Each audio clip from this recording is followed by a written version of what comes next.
हमारे पूरे परिवार में राजनीति नाम की कोई चीज नहीं थी। ऑटो रिक्शा 11 महीना मैंने बनारस में चलाया। बनारस में आपने ऑटो रिक्शा चलाया? लहुरा बीर मैदागिन गोदौलिया लंका BHU आइए लंका लंका लंका। कपड़े नहीं होते थे तो रिश्तेदारी से कपड़े आकर के आते थे तो उसको पहन करके हम लोग पड़े हैं। इस नाते ना गुस्सा आता है गरीबी का। नहीं, आज भी हम गाँव में चंदा मांगते हैं।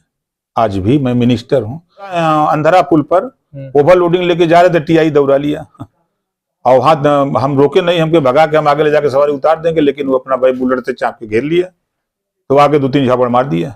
तो उसी तरह उसमें से पूर्वा उतार के लिए आए तो उसी में चाय दिए। तो अब हम उस समय पढ़ रहे थे, हमको सामाजिक ज्ञान थोड़ा हो गया था। घर में चाय हम पंडित जी के ऊपर फेंक के चले भाग वो तो हमने सलूट किया। हमके भाई आपको सलूट करता हूँ कि आपने अगर हमको 4 झापड़ मारा नहीं होता तो हम आज मंत्री नहीं बने होते। नफरत, ऊंच नीच, छुआछूत मैंने बहुत झेला है, ऐसा नहीं कि नहीं झेला था।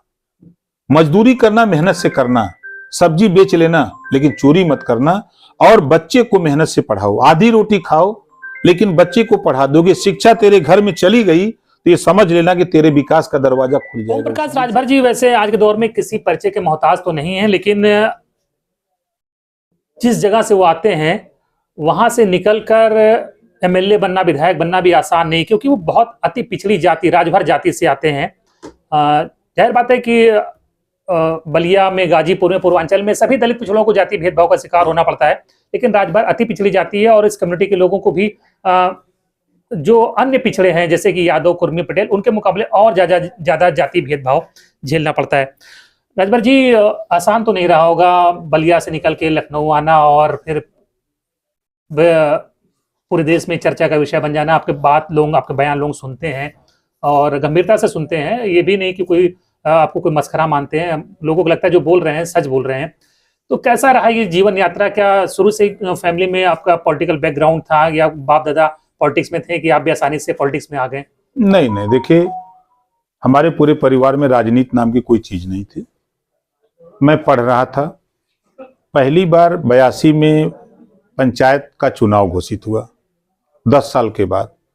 तो बड़े पिताजी को पंचायत का चुनाव, गांव के प्रधानी का चुनाव लड़ाया, वहीं से राजनीति हम लोग शुरू करी। तो चुनाव लड़ाए, बड़ी मशक्कत के बाद सीख मिली कि कैसे चुनाव लड़ा जाता है, क्या होता है। तो 2 वोट से हम लोग किसी तरह पहला चुनाव जीते।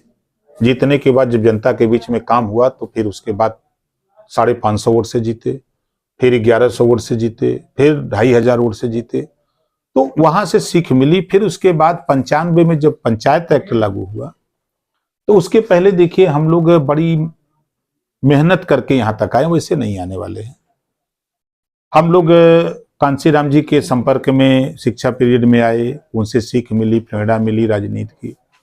फिर धीरे धीरे घर परिवार के चोरी राजनीति में हम आए। तो बसपा में चोरी से मीटिंग में जाते थे, पढ़ते रहते थे।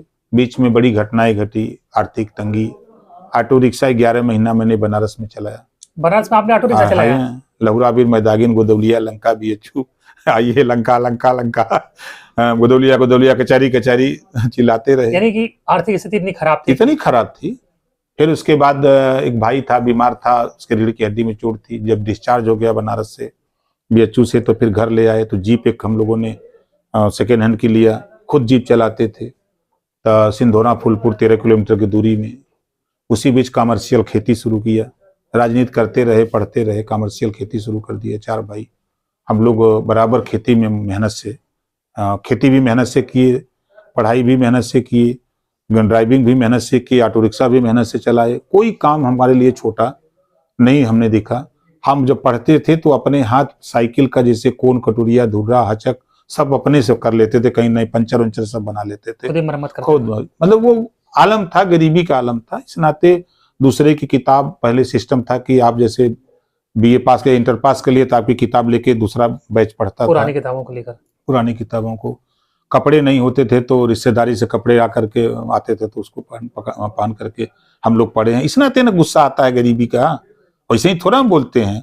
आज जो बड़े बड़े नेता बहस करते हैं हमसे, तो वही कहता हूं, जब उनसे पूछा जाए कि महुआ का लाटा का होला तो नहीं बता सकते।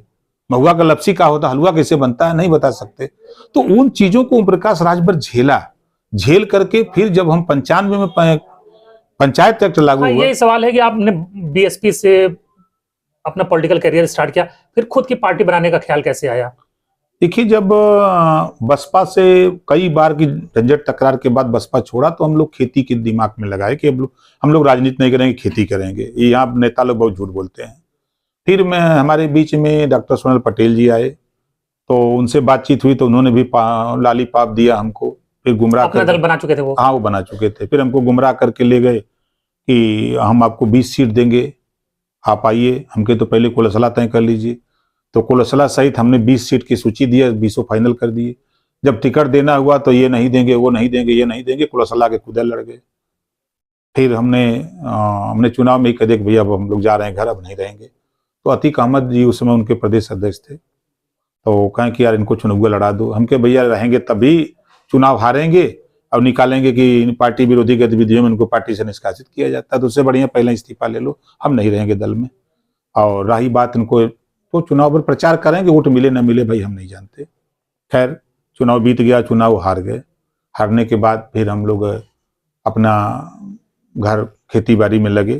तो जो हमारे पास टीम थी लड़कों की, करीब 60-62 लड़के हम लोग थे, अब हम उम्र के। तो हम लोग कहीं भी कि गरीब कमजोर के ऊपर जुल्म जाति अत्याचार होता था तो थाना हो, ब्लॉक हो, डीएम के यहाँ हो, एसपी के यहाँ हो, बीडीओ के यहाँ हो, हम लोग चले जाते थे 10 आदमी गोल बना करके। तो वो सब आए तो ये हुआ कि यार अब राजनीति अगर हम लोग छोड़ देंगे तो अब क्या किया जाएगा, तो कैसे लोगों की समस्या का निदान करेंगे, तो चलो जिले में पार्टी बनाई जाए। जबकि सारी पार्टी बनाने वाले लोग लखनऊ आके पार्टी बनाते हैं, तो जिले में पार्टी चलाने के नाम पर हम लोगों ने राजभर महाराजा सुहेलदेव पार्क सारनाथ वाराणसी में ही हम लोगों ने एक मीटिंग करके वहीं पार्टी घोषणा कर दी, और ये मन बना के कि बनारस में पार्टी चलाएंगे। तो फिर ये हुआ कि पार्टी के कार्यक्रम बनारस में ठीक ठाक किया जाए, लोग जान भी जाए। तो कचहरी पे कार्यक्रम किया गया जिसमें हमको अंदाजे कि 10-12 हजार लोग जुटे। पार्टी आपने बना ली, पार्टी बनाने के लिए, चलाने के लिए पैसा चाहिए, तो ऑटो ड्राइवर ओम प्रकाश राजभर के पास इतने पैसे थे पार्टी चलाने के लिए? नहीं, आज भी हम गांव में चंदा मांगते हैं। आज भी मैं मिनिस्टर हूँ, अपनी विधानसभा में एमएलए हूँ, अपनी विधानसभा में भी जब कहीं कार्यक्रम लगता है उस एरिया में तो हम चंदा मांगते हैं, और हमको प्रेम से लोग चंदा दे देते हैं। अच्छा, जब ऑटो चला रहे थे तो कभी हताश और निराश भी हुए कि क्या करना पड़ रहा है, मतलब लाइफ सेटल नहीं हो पा रही ऑटो चला, इसका मतलब कि? नहीं, देखिए, हम कभी कोई काम छोटा नहीं समझे। हर काम हमारे लिए, हम उसको अपनी फैक्ट्री मान के काम करते हैं। छोटा नहीं, जाहिर बात है कि, लेकिन एक निराशा तो आती होगी। नहीं, एक दिन लहुरा अंधरा पुल पर ओवरलोडिंग लेके जा रहे थे, टीआई दौड़ा लिया, और हाथ हम रोके नहीं, हमके भगा के हम आगे ले जाके सवारी उतार देंगे, लेकिन वो अपना भाई बुलेट से चाप के घेर लिया, तो आगे 2-3 झापड़ मार दिया टीआई। हाँ। तो खैर हमने कहा भाई देखो, हम पढ़े लिखे लोग हैं, नौकरी नहीं मिली भैया, मजबूरी है, भाई बीमार है, हम पढ़ते हैं और ग्रेजुएशन कर रहे हैं और आप मार रहे हो, अच्छा काम नहीं है। कहले चलो पांडेपुर पहले पुलिस लाइन, फिर टेम्पू ले गए पुलिस लाइन, भैया चालान हो गई। फिर जिस किराए का टेम्पू था तो मालिक अपना दूसरे तीसरे दिन अपना कोर्ट से छुड़ाया, फिर दूसरा का हमको दिया टेम्पू चलाने के लिए।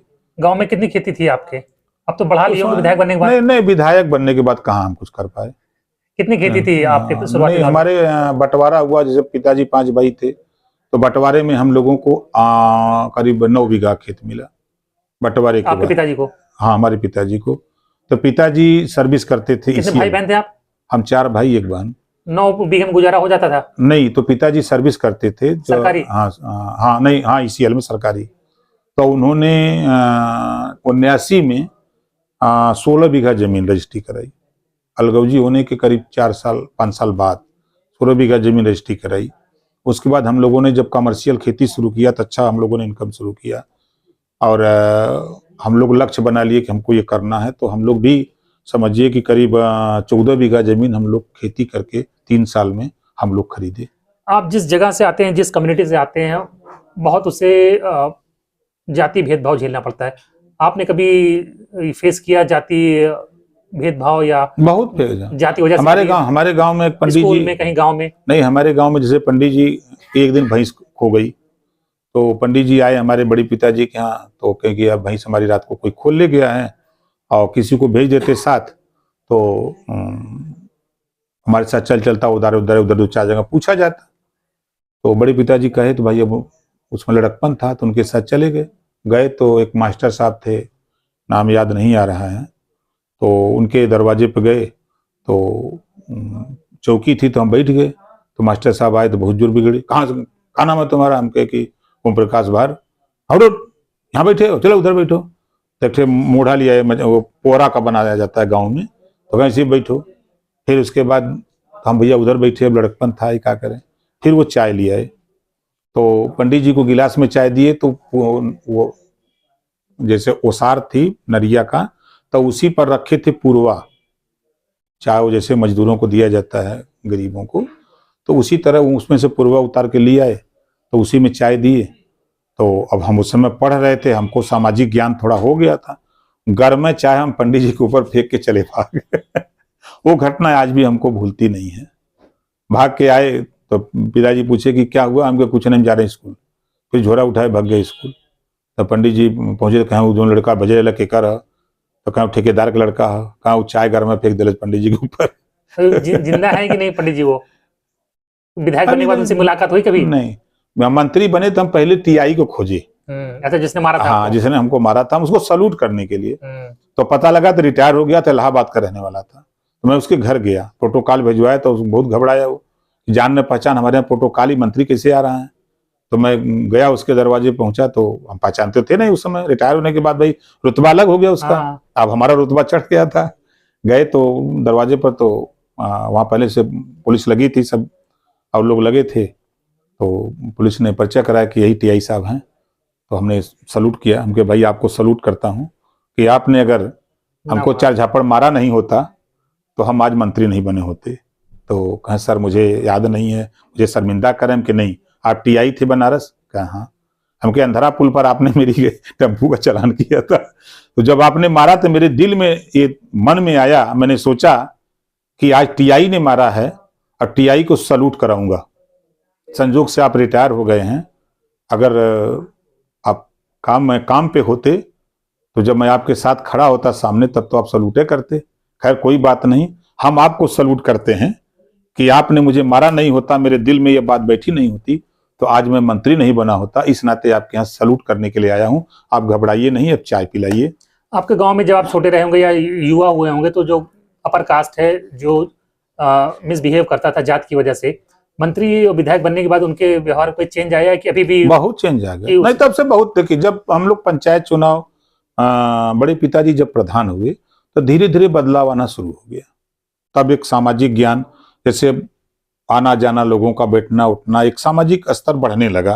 फिर जिला पंचायत हुए, फिर लोगों के यहाँ जैसे राजनीति में जब खूब मुखर हो गए तो लोगों को लगने लगा कि चूंकि पिताजी सर्विस करते थे तो पहनावा, रहन सहन, बोल चाल, भाषा से भी लोगों में लगने लगा कि नहीं यार ये सूझबूझ का लड़का है, अच्छा लड़का है, होनहार है। तो लोगों को लगने लगा। हालात झेला मैंने बहुत, नफरत, ऊंच नीच, छुआछूत मैंने बहुत झेला है, ऐसा नहीं कि नहीं झेला था। ओम प्रकाश, राजभर के प्रति व्यवहार बदला है अपर कास्ट का, कि दूसरी जो राजभर लोग परिवार हैं उनके प्रति भी बदला है? नहीं, समाज में जो पढ़ लिख करके थोड़ा आगे बढ़े, थोड़ा शिक्षित हुए, कुछ रोजगार किए, नौकरी किए, उनके साथ आज भी हर वर्ग में आज राजभर बड़ा हो गया, यादव बड़ा हो गया, तो कहाँ गरीब यादव के यहाँ राजभर के यहाँ जा रहा है? वो उसके दरवाजे तो खुद नहीं जा रहा है, तो सोचता कि अब हम तो छतरी बन गए। अब लोगों की होड़ बन गई। जब हमने देखा कि हाई स्कूल 79 के बाद से मुझे लगाने लगा कि लोग ऊंचा बनो अभियान, जो गांधी जी के समय चला था, साइमन कमीशन, ऊंचा बनो अभियान, तो उसके शिकार होने लगे। तो जो पढ़ लिख करके थोड़ा संपन्न हुआ तो अपने को कोई छतरी, कोई राय, कोई भारद्वाज, ये सब लिख लिख करके तब आगे बढ़ने लगे लोग। क्या कहेंगे हमारे दर्शकों को कि मुश्किल परिस्थितियों से भी निकल कर सफल हुआ जा सकता है? हम आपके माध्यम से, आपके दर्शक जो भी साथी इस बात को देख रहे हैं या देखेंगे, सुनेंगे, मैं उन साथियों से हाथ जोड़ के अपील और निवेदन करूंगा कि कोई काम छोटा नहीं होता है। कभी चोरी, डकैती, लूट, हत्या मत करना। मजदूरी करना, मेहनत से करना, सब्जी बेच लेना, लेकिन चोरी मत करना। और बच्चे को मेहनत से पढ़ाओ। आधी रोटी खाओ लेकिन बच्चे को पढ़ा दोगे। शिक्षा तेरे घर में चली गई तो ये समझ लेना कि तेरे विकास का दरवाजा खुल जाएगा उसी दिन से, जब तेरे बच्चों में अच्छी शिक्षा हो जाएगी। तब बगैर शिक्षा के आप कुछ नहीं कर सकते हो। हमारे विनाश की जड़ शिक्षा न होना, यही हमारा कारण है। बिल्कुल, देखिए ओम प्रकाश राजभर जी के बारे में कहा जा सकता है कि यू लव मी और you hate me but can't ignore.